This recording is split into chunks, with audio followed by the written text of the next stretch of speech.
അത് ഞാൻ മനസ്സിലാക്കുന്നത്, ഞാൻ നേരത്തെ പറഞ്ഞ ഈ CPM ഉദ്ദേശം വളരെ വ്യക്തമാണ്. CPM മാത്രമല്ല, DMK, കോൺഗ്രസ്, ഇവരുടെ എല്ലാ ഉദ്ദേശം എത്രത്തോളം സനാതന വിരുദ്ധമാണെന്നുള്ളത് നമ്മൾ കണ്ടുകൊണ്ടിരിക്കുകയാണ്.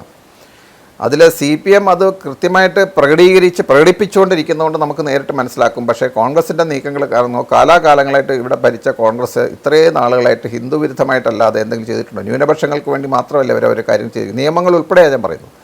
അപ്പോൾ അതുകൊണ്ട് സത്യം പറഞ്ഞാൽ കേരളത്തിൽ ഈ CPM ഇന്നത്തെ ഒരവസ്ഥയിൽ അത് തീർച്ചയായിട്ടും ഞാൻ പറയുന്ന മറ്റൊരു കാര്യമുണ്ട്. വിശ്വാസികളുടെ ശക്തി വളരെ വലുതാണ്, വിശ്വാസത്തിൻ്റെ ശക്തി വളരെ വലുതാണ്, ഭക്തിയുടെ ശക്തി വളരെ വലുതാണെന്നുള്ളതിൻ്റെ ഏറ്റവും വലിയ തെളിവും കൂടിയാണ്.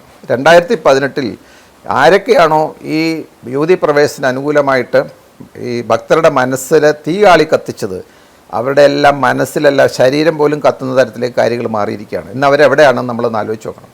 അപ്പോൾ തീർച്ചയായിട്ടും ഇതിന് തിരിച്ചടി ഉണ്ടാകും. പക്ഷേ ഈ അവിശ്വാസികളായ CPMകാർക്ക് ഇതൊന്നും മനസ്സിലാവില്ലാത്തതുകൊണ്ടാണ് വീണ്ടും വീണ്ടും അവർ ഈ ചതിക്കുഴി വീടുകയാണ്. അതുകൊണ്ട് ഇത് എനിക്ക് പറയാനുള്ളത്, എങ്ങനെയാണ് CPM ചിന്തിക്കുന്നത് എന്നുള്ളത്, ഈ ഭക്തജനങ്ങൾക്ക് സുരക്ഷിതമായിട്ട് ഇനി ഭാവിയിലെങ്കിലും ഈ കേരളത്തിൽ സ്വസ്ഥമായിട്ട് ജീവിക്കുന്ന തരത്തിലേക്ക് ഈ CPMൻ്റെ വേര് പോലും ഇവിടുന്ന് ഇടക്കി മാറ്റി അറബിക്കടലിലേക്ക് എറിയുന്ന തരത്തിലേക്ക് ഒരു സ്വയം അവർ ചെന്നെത്തുന്ന തരത്തിലേക്കാണ്. അങ്ങനെ ചിന്തിക്കുമ്പം അവരുടനെ ഒരു മാറ്റത്തിന് തയ്യാറാവില്ല. അവർ ചിന്തിക്കുന്നത് വീണ്ടും ഇത് അടിസ്ഥാനപരമായിട്ട് ഞങ്ങളുടെ ഉദ്ദേശം ഇതാണ്, അതുകൊണ്ട് യുവതീ പ്രവേശന അനുകൂലമായിട്ട് അവിടെ കൊടുത്തിരിക്കുന്ന സത്യവാങ്മൂലം തൽക്കാലം അവർ മാറ്റാൻ സാധ്യതയില്ല.